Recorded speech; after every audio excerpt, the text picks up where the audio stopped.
আসসালামু আলাইকুম প্রিয় বন্ধুরা, আশা করি সবাই ভালো আছো। পাঠ্যঘরের নিয়মিত আয়োজনে সবাইকে স্বাগতম। আজকে আমরা পড়ব ট্রান্সফরমেশন অফ সেন্টেন্স এর অ্যাসার্টিভ টু ইন্টারোগেটিভ। তো চলো, প্রথমেই আমরা দেখতেছি স্ক্রিনে যে সেন্টেন্স দুটি এসেছে, অ্যাসার্টিভ থেকে ইন্টারোগেটিভ এবং অ্যাসার্টিভ থেকে ইন্টারোগেটিভ। দুটি সেন্টেন্স আছে, দুটি সেন্টেন্স অ্যাসার্টিভ থেকে ইন্টারোগেটিভ করা আছে। তো প্রথম সেন্টেন্সটা অ্যাসার্টিভ সেন্টেন্সে কি আছে আমরা দেখি, হি ইজ ইন দ্য স্কুল। তো অ্যাসার্টিভ থেকে ইন্টারোগেটিভ করতে হলে কিছু নিয়ম মেনে নিতে হয়, কিছু রুলস মানতে হয়। যে রুলসগুলো আমাদের অবশ্যই আছে, তবে আমরা সেন্টেন্সগুলো আগে পড়বো, তারপরে আমরা রুলসগুলো পড়ব। তো প্রথমে দেখি আমরা সেন্টেন্স দেখে আমরা রুলসগুলো মনে করতে পারি কিনা, বা সেন্টেন্স দেখে আমরা রুলসগুলো বের করতে পারি কিনা। ঠিক আছে? তো অনেকেই রুলস মুখস্থ করে তারপরে সেন্টেন্সটা জাস্টিফাই করার চেষ্টা করে, কিন্তু আমরা একটু ভিন্ন রকমের শিখতে চাই। তো প্রথম সেন্টেন্স আছে, he is in the school. সে স্কুলে আছে। Isn't he in the school, যেহেতু এখানে পার্থক্যটা দেখো সবাই, যেহেতু ইজ আছে, subject third person singular number এবং ভার্বের শেষে ইজ আছে। ঠিক আছে? যেহেতু ভার্বটাও সিঙ্গুলার, সাবজেক্টটাও সিঙ্গুলার, সেক্ষেত্রে প্রথমে ভার্বটা আনা হয়েছে ইজেন্ট, আর সাথে এনটি যুক্ত করছে, অর্থাৎ অক্সিলারি ভার্বের সাথে নট যুক্ত হয়েছে। আর সাবজেক্টটা চলে গেছে ভার্বের কাছে, আর ভার্ব চলে আসছে সাবজেক্টের কাছে। ঠিক আছে? তো প্রথমে অক্সিলারি ভার্ব আসলো ইজেন্ট, সাথে নট, ইজ, সাথে নট, ইজেন্ট, এরপরে সাবজেক্ট হি, এরপরে বাকি অংশ ইন দ্য স্কুল। লাস্টে কোয়েশ্চেন মার্ক অবশ্যই দিতে হবে, না হলে হবে না, যেহেতু আমরা অ্যাসার্টিভ টু ইন্টারোগেটিভ করতেছি। পরের সেন্টেন্সে assertive, you can do the work. You can do the work.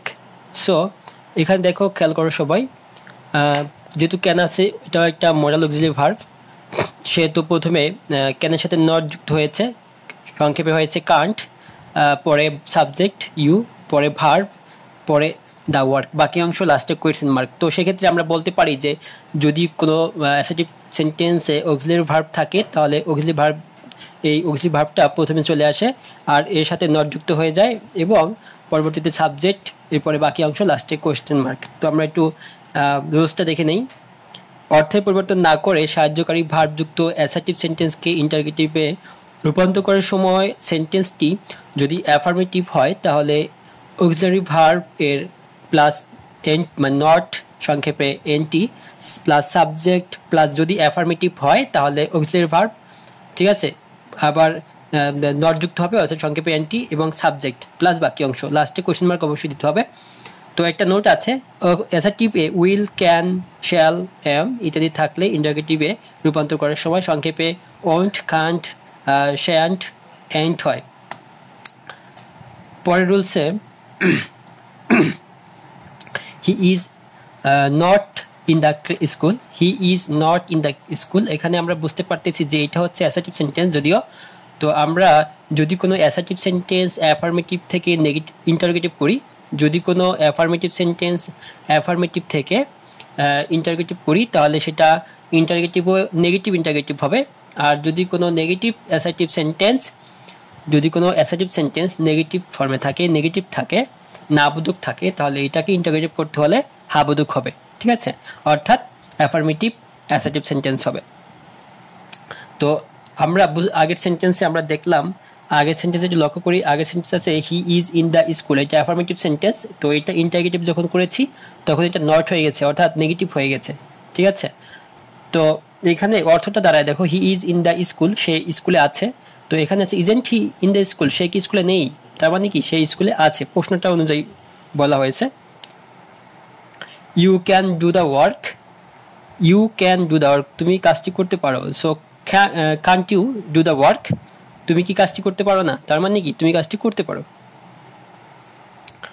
তো আমরা পরের সেন্টেন্সটা দেখতেছি যে he is not in the school, সে স্কুলে নেই। Interrogative, is he in the school. আমি বলেছিলাম যে ইন্টারোগেটিভ সেন্টেন্স করতে হলে, নেগেটিভ সেন্টেন্সকে ইন্টারোগেটিভ করতে হলে অ্যাফার্মেটিভ হবে। সেক্ষেত্রে নট এখানে উঠে গেছে, এবং ভার্বটা প্রথমে আসছে অক্সিলারি ভার্ব। আমি আগেই বলছি যে যদি অক্সিলারি ভার্ব দিয়ে কোনো অ্যাফার্মেটিভ সেন্টেন্সকে ইন্টারোগেটিভ করতে হয়, অ্যাসার্টিভ সেন্টেন্সকে ইন্টারোগেটিভ করতে হয়, সেক্ষেত্রে অক্সিলারি ভার্বটা প্রথমে চলে আসে। সেক্ষেত্রে এখানেও is he in the school, মানে ভার্ব চলে আসছে, সাবজেক্ট কাছে ভার্ব চলে আসছে আর ভার্বের কাছে সাবজেক্ট চলে গেছে। এবং লাস্টে অবশ্যই কোয়েশ্চেন মার্ক দিতে হবে, প্রত্যেকটা ইন্টারগেটিভ সেন্টেন্সের লাস্টে কোয়েশ্চেন মার্ক থাকবে। অ্যাসার্টিভ, পরের সেন্টেন্সটা অ্যাসার্টিভ থেকে interrogative. I shall not go to Dhaka tomorrow. সে এখানে কি বলছে, I shall not go to Dhaka tomorrow. তো এখানে ইন্টারগেটিভ সেন্টেন্সে কি আসছে, প্রথমে শ্যাল, যেহেতু এটা auxiliary verb, modal auxiliary verb, তার প্রথমে আসছে শ্যাল, এরপরে সাবজেক্ট, এই নট টু ঠিক আছে, গো টু ঢাকা টুমোরো। তো এক্ষেত্রে লাস্টে কোয়েশ্চেন মার্ক। তো এটা সহজেই বুঝতে পারলাম প্রথমটার মতন। তো আমরা রুলসটা দেখে নেই। অক্সিলারি ভার্ব যুক্ত নেগেটিভ অর্থবোধক অ্যাসার্টিভ সেন্টেন্সকে ইন্টারগেটিভে রূপান্তর করার সময় নেগেটিভ উঠে যায় এবং সাহায্যকারী ভার্ব প্রথমে বসে, সেক্ষেত্রে প্রশ্নবোধক চিহ্ন বসবে অবশ্যই শেষে। ঠিক আছে, তাহলে এটা বোঝা যাচ্ছে খুবই সহজ যে আমরা যদি কোনো সেন্টেন্সকে ইন্টারগেটিভ করতে যাই, যদি সেন্টেন্সটা অ্যাফার্মেটিভ থাকে তাহলে ইন্টারগেটিভ করতে হলে নেগেটিভ ইন্টারগেটিভ হবে, আর যদি কোনো নেগেটিভ সেন্টেন্সকে ইন্টারগেটিভ করতে যাই তখন এই সেন্টেন্সটা ইন্টারগেটিভে অ্যাফার্মেটিভ হবে। পরের যে সেন্টেন্সটা আছে অ্যাসার্টিভে, হি প্লেড গুড ফুটবল, সে ফুটবল ভালো খেলে। তো সেক্ষেত্রে এখানে didn't he play football tomorrow. তো আমরা এখানে পার্থক্যটা দেখতে পাচ্ছি যে হি প্লেড গুড ফুটবল, আমরা এর আগে করেছিলাম যে সেন্টেন্সগুলো অক্সিলারি ভার্ব থাকে, কিন্তু এই সেন্টেন্সে কোনো অক্সিলারি ভার্ব নাই। এখানে আছে হি প্লেড, এখানে হি সাবজেক্ট, প্লেড হচ্ছে মূল ভার্ব এবং ভার্বের পাস্ট পার্টিসিপল, সরি মূল ভার্ব না, মূল ভার্বের past participle, sorry past form. ঠিক আছে, এটা পাস্ট পার্টিসিপল আর পাস্ট ফর্মও সেমই। সো এখানে পাস্ট পার্টিসিপল বসবে না, এখানে পাস্ট ফর্ম, যেহেতু সাবজেক্টের পরে অক্সিলারি ভার্ব নেই, সেক্ষেত্রে হি এবং ভার্বের পাস্ট ফর্ম। ঠিক আছে, তো সেই ক্ষেত্রে আমরা এটা চেঞ্জ করতে হলে, যদি একটা রুলস আছে, যদি কোনো সেন্টেন্সে অক্সিলারি ভার্ব না থাকে সেই সেন্টেন্সটাকে নেগেটিভ ইন্টারগেটিভ করতে হলে ডু, ডন্ট, ডাজন্ট, ডিডন্ট ব্যবহার করতে হয়। ঠিক আছে, তো সেই ক্ষেত্রে আমরা এখানে কি ব্যবহার করবো, যেটা পাস্ট ফর্মে থাকলে ডিডন্ট ব্যবহার করতে হবে। যেহেতু আমরা এটা অ্যাফার্মেটিভ, সেহেতু ইন্টারগেটিভ করতে হলে নট যুক্ত করতে হবে। ঠিক আছে, আর যদি এটা ট্রান্সফরমেশন অফ সেন্টেন্স না থাকতো তখন আমরা এটাকে কি করতাম, প্রথমে ডিড বসাইতাম শুধু যদি আমরা অ্যাসার্টিভ টু ইন্টারগেটিভ করতাম। তাহলে এখানে কথা হচ্ছে আমরা অ্যাফার্মেটিভ সেন্টেন্সকে ইন্টারগেটিভ করতেছি, আমাদের অর্থ চেঞ্জ হবে না। ঠিক আছে, নেগেটিভ স্ট্রাকচারে ঠিক হবে কিন্তু কোনো অর্থ চেঞ্জ হবে না বলে ট্রান্সফরমেশন সেন্টেন্স, এটা নিয়ম। ঠিক আছে, তো এই জন্য হি প্লেড গুড ফুটবল, সে ফুটবল ভালো খেলে। তো সেখানে ডিডন্ট হি প্লে গুড, এখানে একটা জিনিস লক্ষ্য করি আমরা, যখন আমরা ডিডন্ট বসাইছি, প্রথমে ডিডন্ট নিয়ে আসছি, তখন কিন্তু ভার্বটা প্রেজেন্ট ফর্ম হয়ে গেছে। তাহলে আমরা স্ট্রাকচারটা এইভাবে লিখতে পারি যে যে সকল সেন্টেন্সে অক্সিলারি ভার্ব নাই ওই সকল সেন্টেন্সকে নেগেটিভ ইন্টারগেটিভ করতে হলে কী বসাতে হয়, প্রথমে ডিডন্ট বা ডন্ট বা ডাজেন্ট, এরপরে সাবজেক্ট, এরপরে ভার্বের প্রেজেন্ট ফর্ম প্লাস অবজেক্ট। ঠিক আছে, তো didn't he play good football, she likes ice cream, she likes ice cream. ঠিক আছে, এখানে দেখো শি সাবজেক্ট এবং লাইকস পছন্দ করা, লাইকের সাথে এ যুক্ত আছে, তার মানে subject third person singular number, এর জন্য ভার্বের শেষে এস বা ইয়েস আছে। সেক্ষেত্রে আমরা এটা পরিবর্তন করতে হলে অবশ্যই ডাজেন্ট আসবে। ঠিক আছে, যদি ভার্বের শেষে এস বা ইয়েস থাকে তাহলে প্রথমে কি আসে, ডাজেন্ট আসে, কারণ এস বা ইয়েস থাকে ওই সকল সেন্টেন্সে, কোন সেন্টেন্সে, যে সেন্টেন্সটা প্রেজেন্ট ইনডিফিনিট টেন্স। ঠিক আছে, সেই সেন্টেন্সের ভার্বের শেষে এস বা ইয়েস থাকে এবং যদি subject third person singular number থাকে। তো শি লাইকস আইসক্রিম এখানে আসবে, যেহেতু ডাজ আসবে তাহলে ডাজের সাথে নট হবে, কারণ এটা অ্যাফার্মেটিভ সেন্টেন্স। ঠিক আছে, তাহলে ডাজেন্ট শি লাইক, এখানে লাইক এস ছিল, লাইকস ছিল আগে, কিন্তু এখন লাইক হয়ে গেছে। ঠিক আছে, লাইক আইসক্রিম। ওকে, তো পরে এখানে প্রথমে বাংলা অনুবাদ হয় she likes ice cream, say ice cream পছন্দ করে। ডাজেন্ট শি লাইক আইসক্রিম, সে কি আইসক্রিম পছন্দ করে না? তো অবশ্যই পছন্দ করে।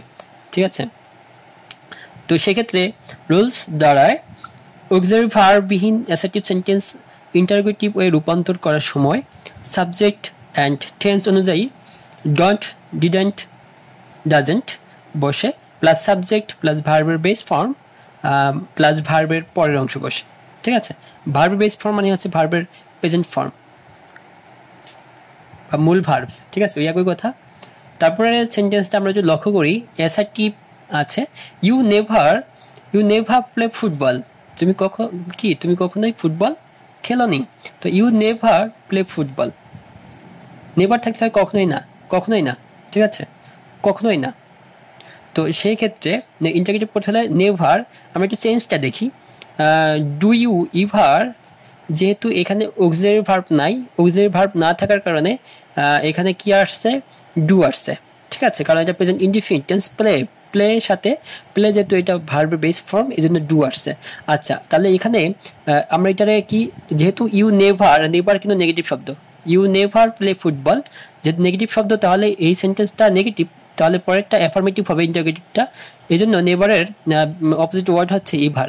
ঠিক আছে, নেভার হচ্ছে কখনোই না, ইভার হচ্ছে সদা, সর্বদা। ঠিক আছে, তো সেক্ষেত্রে ইউ নেভার প্লে ফুটবল এর চেঞ্জিং হবে, প্রথমে ডু আসবে, কারণ এটার অক্সিলারি ভার্ব নাই, যার কারণে অক্সিলারি ভার্ব না থাকলে ইন্টারগেটিভ করতে হলে ডু, ডাজ, ডিড ব্যবহার করতে হয়। সেক্ষেত্রে এটা প্রেজেন্ট ইনডিফিনিট টেন্স এবং প্লে আছে, যেহেতু এখানে ডু বসবে, ডু, এরপরে সাবজেক্ট ইউ, এরপরে নেভারের পরিবর্তে ইভার, এবার বাকি অংশ। ঠিক আছে, I have nothing to do, I have nothing to do, আমার কিছু করার নেই, I have nothing to do. এখানে একটু লক্ষ্য করি আমরা, আই এর পরে হ্যাভ আছে, অক্সিলারি ভার্ব আছে, তাহলে আমরা এই অক্সিলারি ভার্বটার প্রথমে নিয়ে আসবো, কারণ নেগেটিভ যে কোনো সেন্টেন্স যদি অক্সিলারি ভার্ব থাকে তাহলে অক্সিলারি ভার্বটা প্রথমে চলে আসে, সেক্ষেত্রে আমরা প্রথমে নিয়ে আসলাম হ্যাভ। এরপরে সাবজেক্ট, হ্যাভের পরে সাবজেক্ট আসবে, অক্সিলারি ভার্বের পরেই সাবজেক্ট আসবে, আর ডু ডাজ বসালো, ডু ডাজের পরে সাবজেক্ট আসবে। তো সেক্ষেত্রে সাবজেক্ট হাই, সাবজেক্ট হ্যাভ, হ্যাভের সরি এখানে তোমার ভার্ব বসছে হ্যাভ, হ্যাভের পরে আসবে সাবজেক্ট, সাবজেক্ট হচ্ছে আই, এরপর হচ্ছে নাথিং, নাথিং এর অপোজিট ওয়ার্ড হচ্ছে এনিথিং। ঠিক আছে, নাথিং মানে কিছুই না, এনিথিং কোনো কিছু, সেক্ষেত্রে এনিথিং। এরপরে বাকি অংশ। তাহলে আমরা বুঝতে পারলাম যে এখানে নেভার, নাথিং, সেক্ষেত্রে কি হয় দেখি, অ্যাসার্টিভ সেন্টেন্সে নেভার থাকলে ইভার হয় এবং নাথিং থাকলে এনিথিং হয়। তো এই দুইটা সূত্র মুখস্থ করতে হবে শুধু, কি নেভার থাকলে ইভার হয় আর নাথিং থাকলে এনিথিং হয়। তো অক্সিলারি ভার্ব না থাকলে সাবজেক্ট অ্যান্ড টেন্স অনুযায়ী প্রথমে আনতে হয়, শেষে প্রশ্নবোধক চিহ্ন বসে। নোট আছে একটা, অ্যাসার্টিভ সেন্টেন্সের সাবজেক্ট যদি নাথিং থাকে তাহলে নাথিং এর জায়গায় হোয়াট বসে। কি বলছে, অ্যাসার্টিভ সেন্টেন্সের সাবজেক্টে যদি নাথিং থাকে, মানে প্রথমেই যদি নাথিং থাকে, সেক্ষেত্রে নাথিং এর জায়গায় হোয়াট আর হোয়াট বসে।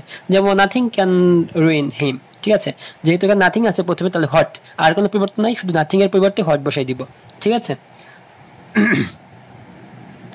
পরের সেন্টেন্স আমরা যদি দেখতে পারি, পরের সেন্টেন্সটা হচ্ছে everybody wants to be win. হ্যাঁ, প্রত্যেকেই জিততে চায়, কারণ আজকে বাংলাদেশ অস্ট্রেলিয়ার সাথে জিতছে। ঠিক আছে, এবং গতকালকেও জিতছে, সেক্ষেত্রে everybody wants to be win, প্রত্যেক মানুষ বা প্রত্যেকেই ওয়ান্টস টু বি উইন, প্রত্যেকেই জিততে চায়।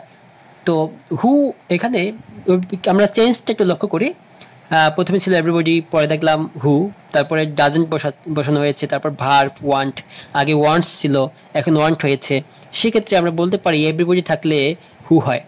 ঠিক আছে, তাহলে পরবর্তী সেন্টেন্সে এভরিবডি ওয়াল আছে, সেক্ষেত্রে হু বসছে। এরপরে হু বসানোর পরে তো আমাদের কি বসাতে হবে, অক্সিলারি ভার্ব, যেহেতু অক্সিলারি ভার্ব নাই তাহলে ডু, ডাজ, ডিড বসাতে হবে, এবং যেহেতু প্রথম সেন্টেন্সটা অ্যাফার্মেটিভ তাহলে পরের সেন্টেন্সটায় নট বসবে, তাহলে হু ডাজেন্ট, কারণ এই ওয়ান্টস আছে, এস যুক্ত আছে, ভার্ব শেষে এস বা ইয়েস থাকলে ডাজেন্ট হয়, সেক্ষেত্রে ডাজেন্ট। এরপরে ভার্বের ওই এস ইয়েস উঠে যায়, ডোন্ট, ওয়ান্ট। ঠিক আছে, ওয়ান্ট টু বি উইন, বাকি অংশ, লাস্টে কোয়েশ্চেন মার্ক অবশ্যই থাকবে। তো এভরিবডি পরের সেন্টেন্সে আছে এভরিবডি অল লাভস ফ্লাওয়ার, সেক্ষেত্রে আবারও সেম হু, যেহেতু লাভের সাথে লাভ হচ্ছে ভার্বের সাথে এস আছে, সেক্ষেত্রে ডাজেন্ট। হ্যাঁ, তারপরে লাভের সাথে এস যুক্ত উঠে যাবে, পরে ফ্লাওয়ার, বাকি অংশ। তো সেক্ষেত্রে হু ডাজেন্ট লাভ ফ্লাওয়ার। ঠিক আছে, তো রুলসটা একটু ভালো করে দেখি।